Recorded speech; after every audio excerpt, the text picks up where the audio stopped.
Right, hello everyone.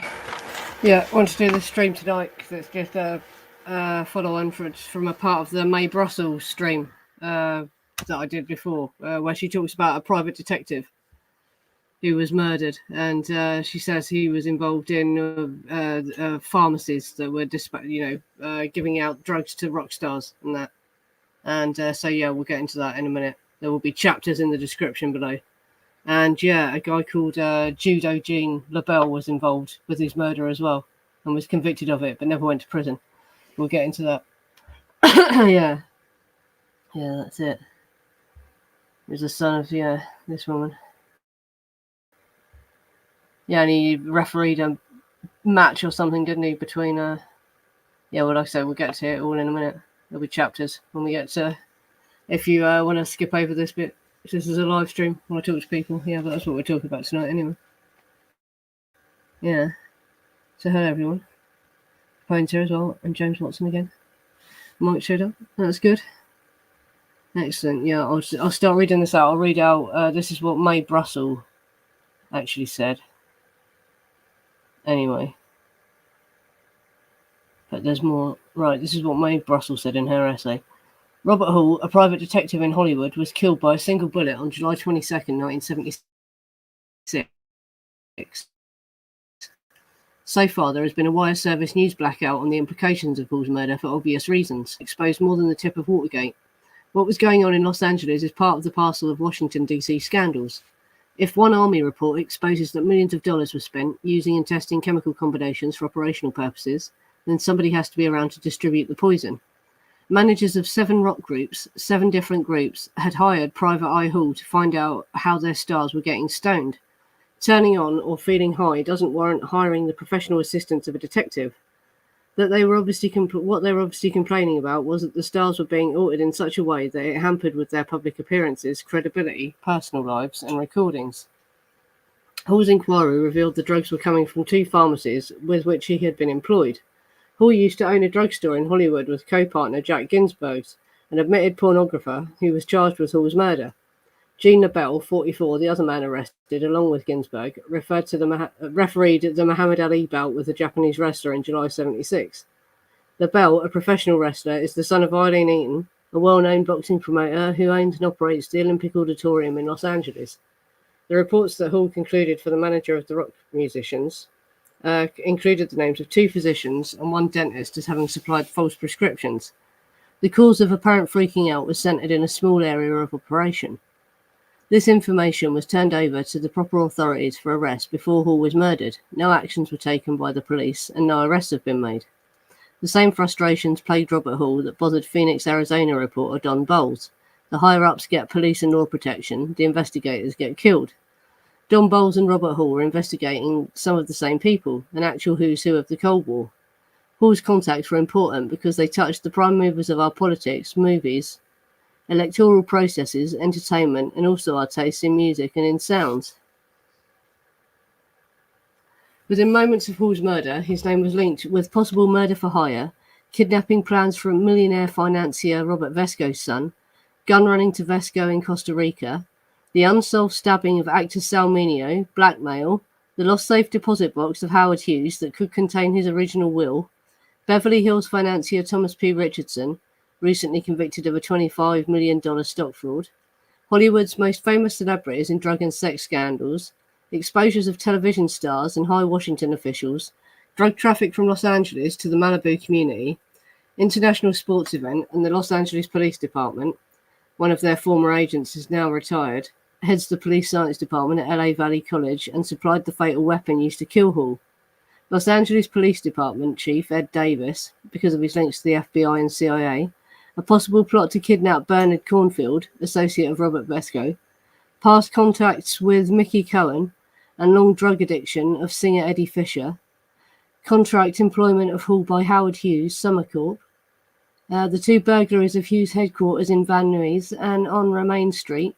The burglary on Romaine Street set off the Glomar Explorer scandal of Hughes fronting the contract for the CIA.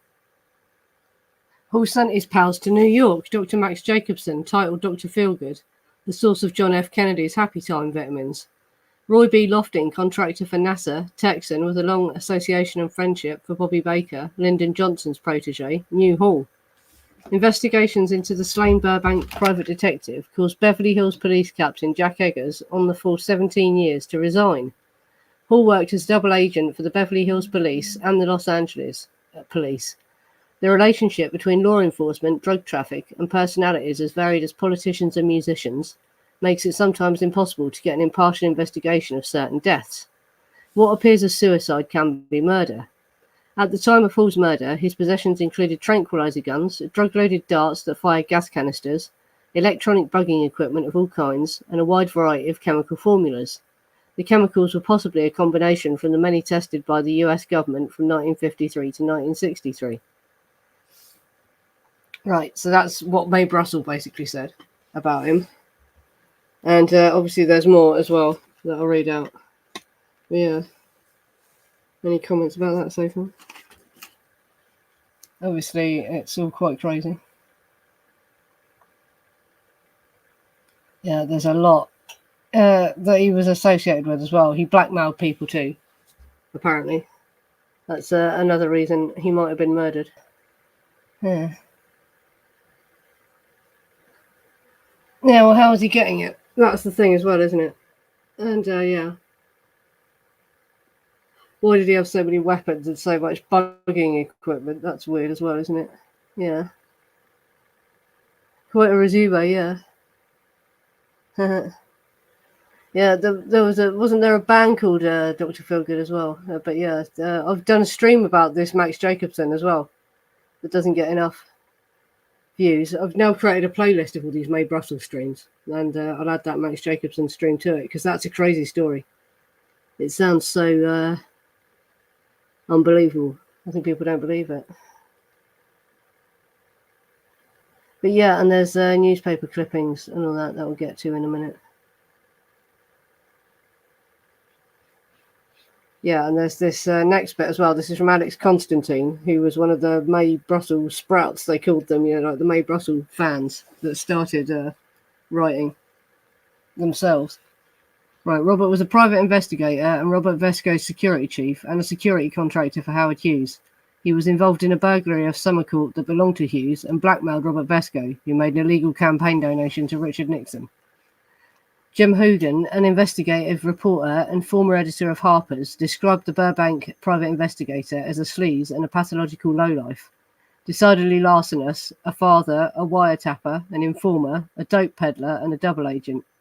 He was also a gun-toting paranoiac, nagged by the perennial belief that someone wanted him dead. He believed that fugitive financier Vesco wanted him dead, but there were scores of LA fixers, triggermen, and covert operators, each nursing a grudge, who would have happily disposed of him. Prominent among Angelinos harbouring homicidal feelings towards Hall, count those hooked on his famous happy shots, potent methamphetamine mixed with vitamin B12.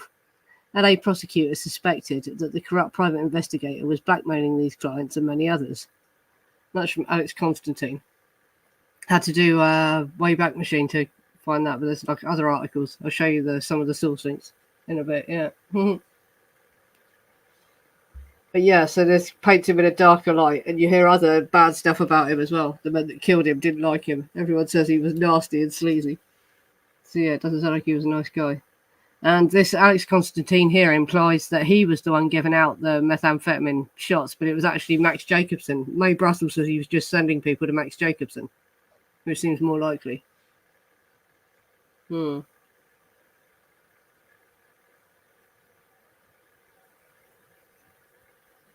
Yes, well, and then it gets... Hall previously worked at a pharmacy owned by LeBell or Ginsburg, and these pharmacies were handing out prescriptions to rock stars, and Hall blew the whistle.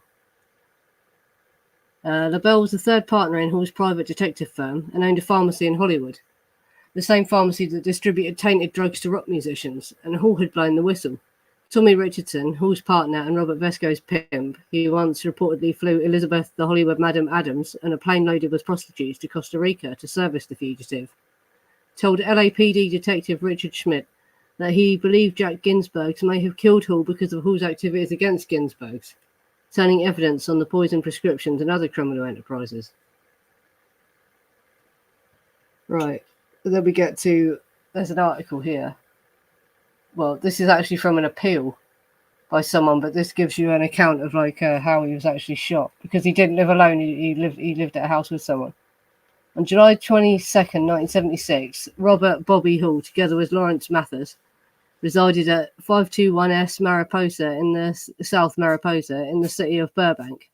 At some time between 10:30 p.m. and shortly after 11 o'clock. Oh, wait a second. I've got this on the screen. Sorry. Let me get this on the screen for you. Yeah, it's not on the screen, is it? There. That's it. Not that it really matters, because I doubt anyone reads along with me.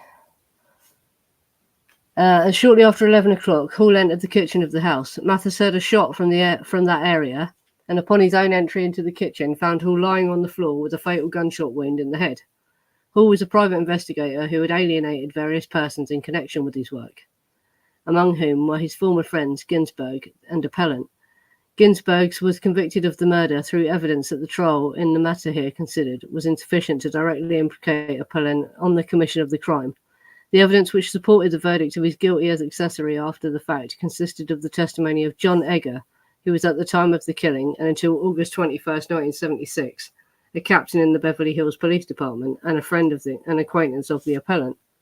The victim in Ginsburg's and the contents of two tape-recorded interviews conducted surreptitiously by Egger with appellant on September the 10th, 1976. The first tape on the premises of a grocery market and the second the same day at appellant's home. Egger's direct testimony bearing upon the conviction hearing concerned a telephone call received by him from Ginsburg's on the night of the murder about 11 p.m., wherein Ginsburg admitted his guilt. I picked up the telephone and said hello, and Mr. Ginsburg's voice said, "Tasha, I got the son of a bitch. I shot him right in the back of the head, or back of the neck. I just walked up the driveway, and there he was in the kitchen, and I shot him." And I said, "You're kidding?" And he said, "No, I'm not." I said, "Why are you telling me?" He said, "I thought you'd like to know." He said, "I'd like to see you tonight and talk to you in person." And I told him that I was busy doing something for the police department, and I would contact him later. And I heard Mr. LeBell's voice in the background, a voice I recognise as Mr. LeBell's. Question by Mr. Bowes: "Did you hear Mr. LeBell?" "Yes." "And in what way?" "Well, I heard him in the background, I remember definitely, but it's possible that I might have talked to him in that conversation. I really don't recollect whether I talked to him in that one or previous one, or whether I really talked to him at all in either one of those conversations. But I did hear his voice in the second conversation. I asked, Mr. Cochran, Mr. Weedman, I don't think any question is pending. Mr. Bowes, did you have any further conversation with Mr. Ginsburg's?"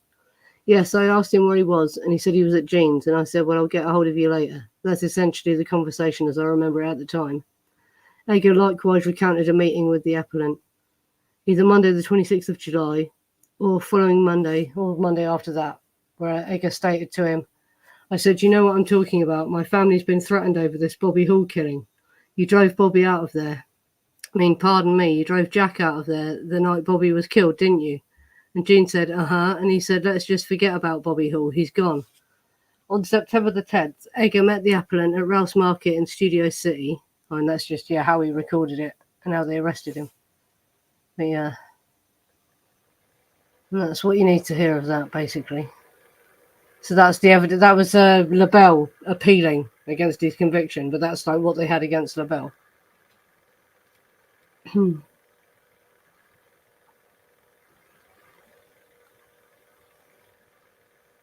So I need to look at the chat for a second. What else is there? Oh yeah, this is press clippings, and listen to this one. This the little snippet of the thing I got there. Both LeBell and Ginsburg have claimed being the victims of prolonged harassment by the 44-year-old private investigator, with whom both had previously been friends and business partners. At one point, Ginsburg told Egger that Hall had threatened him and his family. In the affidavit, obtained exclusively by the Times, Egger quoted Ginsburg as saying, "Bob Hall was screwing with my family. Bad, bad, bad. If I go to jail for the murder of Bobby Hall, it means little to me. I don't feel like I deserve it. It meant my kids' lives because they were threatened." Ironically, in an effort to keep Egger from revealing his admission, Ginsburg reportedly threatened to kill the former police captain's young son, Brian. Egger said Ginsburg told him he felt Hall was no longer a human being and had no human qualities. According to the affidavit, Ginsburg said he was created in the image and likeness of God, and that he had become God to mete out justice where it was deserved. And there's this other one about the Burbank QPI. A former police captain says one of the two men accused of the shooting death of private investigator Robert Duke Hall telephoned him twice in one night last July. The first time to say he planned to kill Hall, and the second time to say he had done it. Jack Ginsburg called again later the next day. Former Beverly Hills captain Jack Eggers said, and threatened to kill his 13-year-old son if he told police about the conversation. Eggers testified for more than 5 hours Wednesday at a preliminary hearing for Ginsburg, 37, a pornographer, and Jean LeBell, 44, a professional wrestler and sports promoter, who was a referee for Muhammad Ali's match with a martial arts expert in Tokyo last summer. So you see, there's loads of... Was there any more articles? Oh yes, and here's a picture. I tried to get a picture of him like from the 70s because all the other pictures of him, he's older. Yeah, and this is just a short article where I haven't got the rest of it. But because he ended up not going to prison, he didn't go to prison. He got out on bail, $50,000 bail, and he said, "I'm innocent, so help me God, I'm innocent." Yeah, and so it's the testimony of that Jack Egger. So he's supposed to have driven him up, the guy who shot him up to the place, and he's supposed to have heard him in the background of the phone call, basically, is what we get from the articles. Yeah, he's known as the grappler, yeah. So yeah, and on archive.org as well, I found that there's a couple of his books, judo books. They look like textbooks for if you were studying judo. And loads of archive magazine articles that are interviews with him and that. And there's more stuff here. Let me show you this article. If you're interested in hearing more about this, because I'm not reading out everything I found. The links to all this will be in the description down below. Yeah, it's a picture of him later. And see, yeah, there's an article here.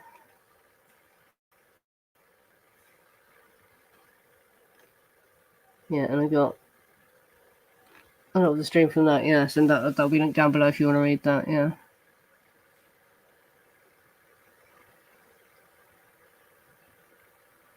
Yeah, and he's supposed to have also held, Steven Seagal in a headlock, and it caused him to shit himself as well, which sounds quite funny, yeah. He's quite well known, but yeah, a lot of people probably hadn't heard this about him. Yeah, and this is Howard Hughes. Yeah, I wanted to include a picture of Howard Hughes just to remind people who he is. And Robert Hall apparently did security for this guy, and may have known where his will was, may have known where he kept his safety deposit box with his will in it. But yeah, so we could do a whole thing just about this guy though, the eccentric millionaire. As I say, yeah, and my sort of final points. The only source that mentions LeBell owning a pharmacy is Alex Constantine, who may not be that reliable as a source. Mae Brussell said it was Ginsburg who owned the pharmacies. The papers just say he's a pornographer. None of them mention pharmacies. Furthermore, LeBell's involvement seems to have been limited to being heard in the background of the second phone call to the police officer. And if you read further down as well, he's supposed to have driven the guy up to the place. It's more plausible that LeBell was involved in the security aspect of Hall's detective business. While it's unclear why the murder occurred, it appears to be a personal in nature and related to business deals gone wrong. Hall's subsequent harassment of the pair may have also played a role. It does not seem like they were hired to carry out a hit. It was personal to them, sort of thing. Yeah. Oh. Yeah, live in solitude, like Howard Hughes. Yeah, back to him. There you go. But yeah, that was basically the thing. No matter how I looked, I couldn't find these two guys linked to the pharmacies. Only Mae Brussell and Alex Constantine say that. But if there was some kind of cover-up going on, maybe they did cover up their involvement with the pharmacies. And rich people, celebrities often have invested money in things, they just invest money, don't they? People who have a lot of money invest it. So they could have invested money in a pharmacy and been involved in that. But yeah, and he said LeBell owned his detective business as well, had shares in his detective business. Yeah, couldn't find anything about either of them owning pharmacies.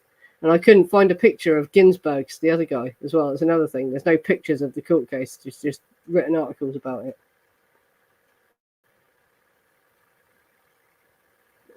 So yeah, it raises more questions than answers, really. I couldn't find anything else other than Mae Brussell and Alex Constantine talking about pharmacies and about him being hired to find these the sources of the prescriptions that were drugging the rock stars. So yeah.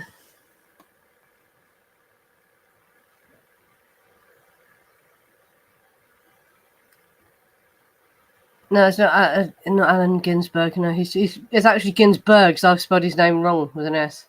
It's the guy that he's a pornographer. He's just described as a pornographer, so a guy who made porn basically in LA. I can't remember what his name. James Gin. Oh, let me look again.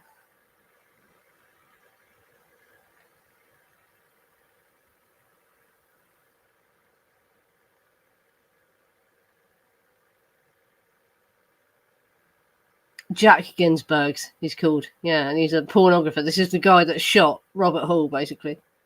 And yeah, it sounds like it was really personal. They hated him. He harassed them or whatever. And they had formerly been business partners of it. That's all it says in the press articles. It doesn't say what business.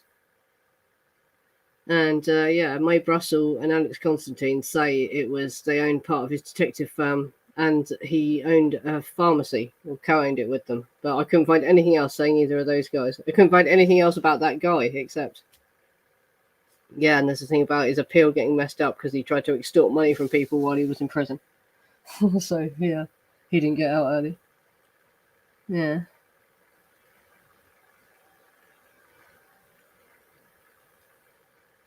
Huh.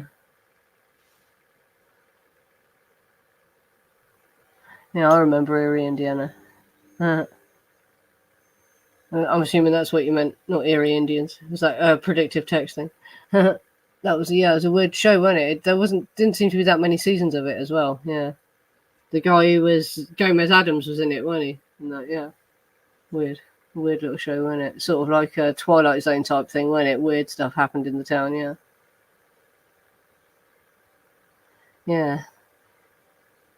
Like I say, just a crazy case. And also, Alex Constantine claims that he was ex-CIA and was kicked out of the CIA, and that's why he was a private detective. But again, we can't prove that. But who knows who he was working for? He did seem to work for a lot of rich and famous people, so he must have come recommended. Had connections or whatever. Yeah. Huh.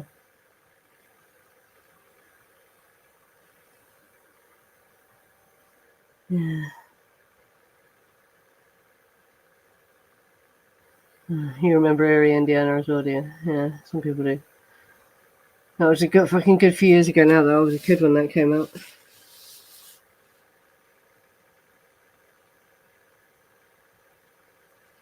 Yeah. And he was a double agent for both of them, Mae Brussell said. LAPD and the other one. That's all working with the military intelligence, yeah. And there was a lot going on because this was when Operation Chaos was in full swing, wasn't it? I did a stream about what I found out about Operation Chaos because there's a load of documents on archive.org.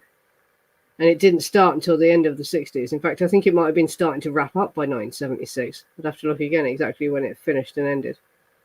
But if you look at that stream, it definitely tells you there. So yeah, it's weird. There's guys that would rotate between LA and Vietnam. Yeah. Like I say, a lot of people saying horrible things about him, saying he was not human, and that the guy said he had no human qualities left, sort of thing. So yeah, he was awful. Yeah.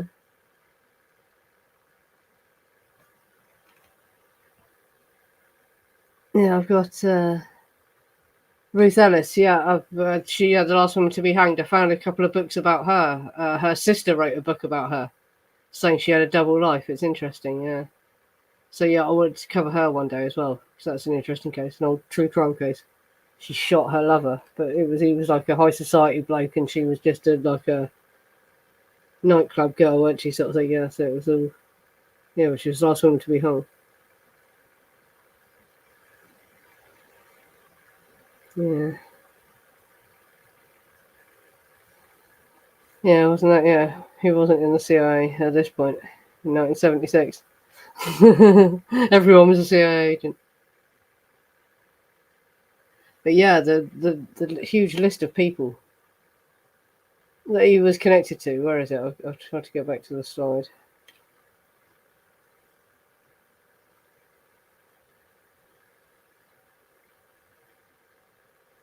Yeah, so it was linked to the possible murder. It was possible murder for hire, kidnapping plans for millionaire Robert Vesco's son, and he's supposed to have blackmailed people as well. So he was blackmailing Vesco. Then he gun ran for Vesco. Unsolved stabbing of actor Salminio. Robert Hughes' will. So yeah, just loads of people. Yeah, she doesn't say who, but Hollywood's most famous celebrities in drug and sex scandals. So yeah, it's weird. Because yeah, the press articles wouldn't mention this sort of stuff, would they, if they were covering it up at the time? But I couldn't find anything else. Like years later, even they haven't been able to leak his records or anything like that. There's never been anything else said. Like I said, there's just Alex Constantine, but he's not necessarily a reliable source, sort of thing.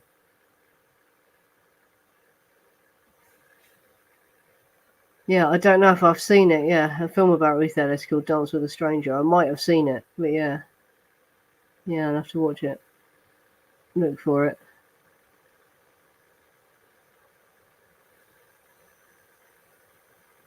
Yeah, well, this is what I thought, because this is years later, mind remember, this is 1976, but they were still, all going, weren't they? And it was, like I say, she mentions Hollywood sex scandals and all that he knew all about, and the people that were taking Max Jacobson's speed injections, that was quite an extensive list, an interesting list of people as well, and he was blackmailing people about that, apparently, too. So they say. Jane Fonda and the German Shepherd. I mean, Great Danes. I don't know.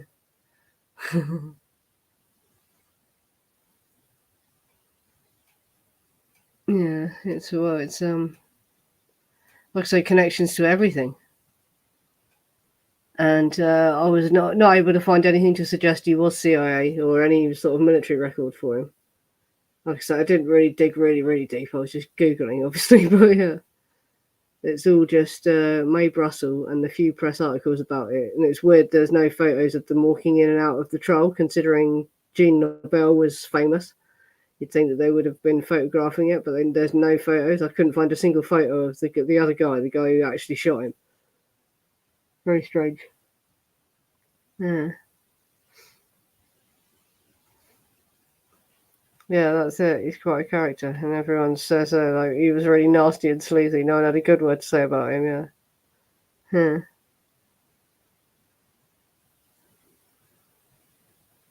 Huh. I think Gloria Steinem, the feminist, was CIA. Probably. I wouldn't be surprised. Yes, I started a new playlist actually. If you're interested in the CIA, to show people all these streams, because if you've only come to my channel for the Manson stuff, because I only advertise streams in most of the groups, if it's Manson related, because they're all Manson groups. So be sure to join my Facebook group if you haven't. And hit the like button if you haven't liked it already, the stream. And if you've watched this far, make sure you're subscribed to the channel too. Yeah. Like the video and subscribe. Yeah, but I've done a playlist called Mae Brussell /CIA, and so like all the ones that are like offshoots of the CIA. In fact, next week I'll probably talk about the PCP woman. Remember the woman in the thing about the festival that I did the other day, a couple of weeks ago, the Hell's Angel PCP at the festival. I found, someone else found it for me. Josh Casey found it for me. The article about her death, and that's interesting as well. She's linked to the Esalen Institute place, and her death seems a bit weird. Like she was deliberately killed or OD'd or whatever. Weird. So I'll probably cover that next week. Another Mae Brussell related thing. And I've been reading a lot of books about the Rolling Stones. I'll be doing some streams about the Rolling Stones soon. Check out the playlist of the Rolling Stones stuff as well. So I actually spent money to get the police report for that chain walk bust that I've made public there. Keith Richards and Anita Pallenberg were busted when they lived there. Or chain walk, is it pronounced? I don't know. I'll talk about Playboy bunnies. There's been a documentary made recently about the Playboy bunny murder that happened in London. Is that what people were talking about? They're showing it on telly, and it's on ITV on demand if you're in the UK. That's worth watching. It's quite interesting. You wish you had Keith Richards' hair. Steinem went to India and signed a deal there with the CIA. Nothing would surprise me.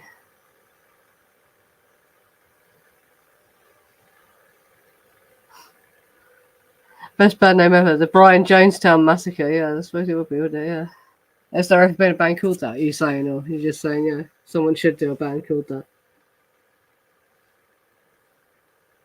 Yeah, well, the Rolling Stones, it's all crazy shit. Yeah, and I'm going to get into Brian Jones soon. Like I said, I wanted to have read all the books before I do. I've ordered Who Killed Christopher Robin as well, because that's not on archive.org. But there's another one I'm reading at the moment, and I've just finished Spanish Tony's book. That's pretty bad. Paints Keith Richards in quite a bad light. Sorry. Oh, you like the episodes on the sordid 60s, 70s rock stars? Yeah. There is a band with the name Brian Jonestown Massacre, yeah. Alright, the link you posted was a podcast about Steinem and the CIA. Alright, so look for that then, yeah. And well, you're a mod, aren't you? So that should be clickable to people. Save it for later, though. Don't click away from the stream. Keep watching.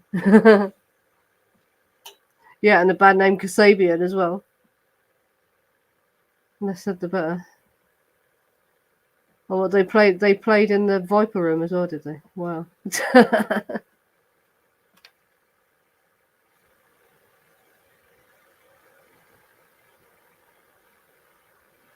Oh, is that why we call them Alsatians in the UK? Because of World War One, they renamed German Shepherds to Alsatians.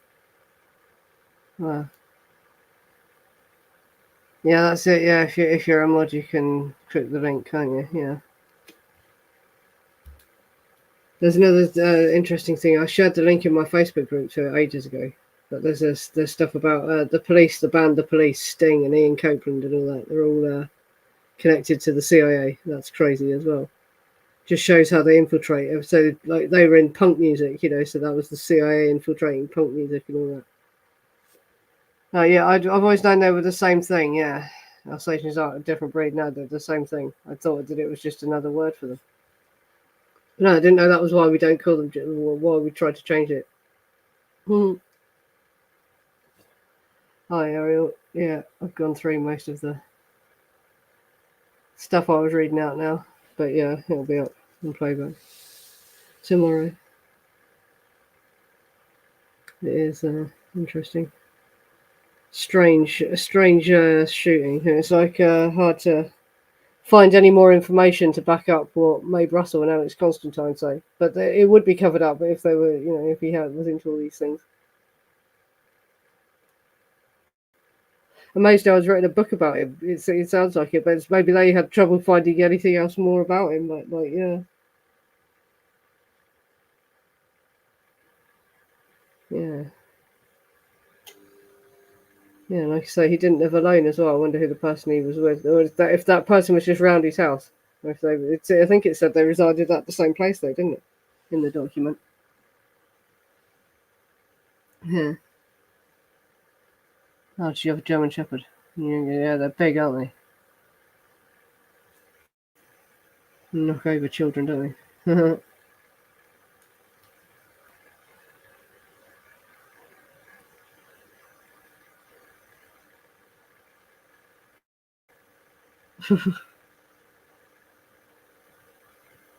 Try to use your mic to do a Google search for Alsatians, and it keeps looking up Al's stations. So what's that? Like podcast is it showing you or whatever? Yeah. Yeah, the police and search and rescue and all that use them, don't they? Yeah.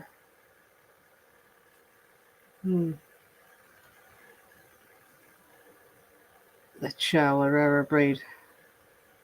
A rarer blonde one. I've seen you can get darker ones as well, can't you? Ones that are like black and brown. Yeah. There's a wolf in my logo. Kind of looks like an Alsatian, doesn't it? Definitely has a wolf though, not a dog.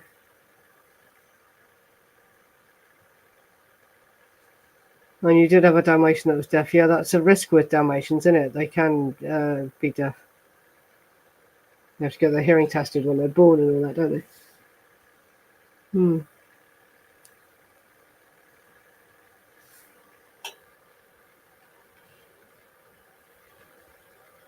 You're reading about mod stuff this week.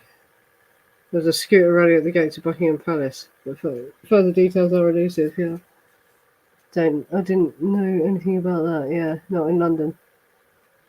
There's a big scooter rally down on the Isle of Wight every year. Still.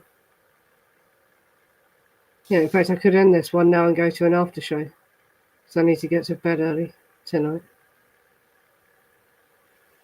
So yeah, well, I'll end that. I'll go make myself a cup of tea and I'll come back and do an after show.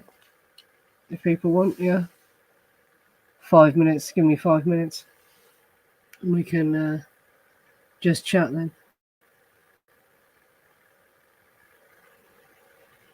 Yeah, and like I say, next week I'll probably cover that Lois Todd Delarcher woman, because yeah, her death was weird. It seems a bit sus. And I didn't realise she was linked to the Esalen Institute, so I'll look more into that. Yeah, that's another Mae Brussell theme thing.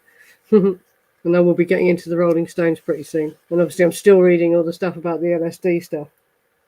That book I'm reading has more information about the Portland Down LSD experiments and all that. So yeah, all sorts of stuff coming up. Stay tuned to the RSA. Make sure you're subscribed if you're not already. Turn on the notifications. And look at all the different playlists. So I've done so much stuff now. The channel's been going about 2 or 3 years now. And I'm nearly at 1,000 subscribers. It's crazy. I didn't think I'd ever get this far. I didn't think I'd keep doing it this long. Yeah, anyway, I'll end this one and I'll see you in about 5 minutes if you want to stay around for an after show. If not, thanks for coming, everyone. Good night. Thanks for watching.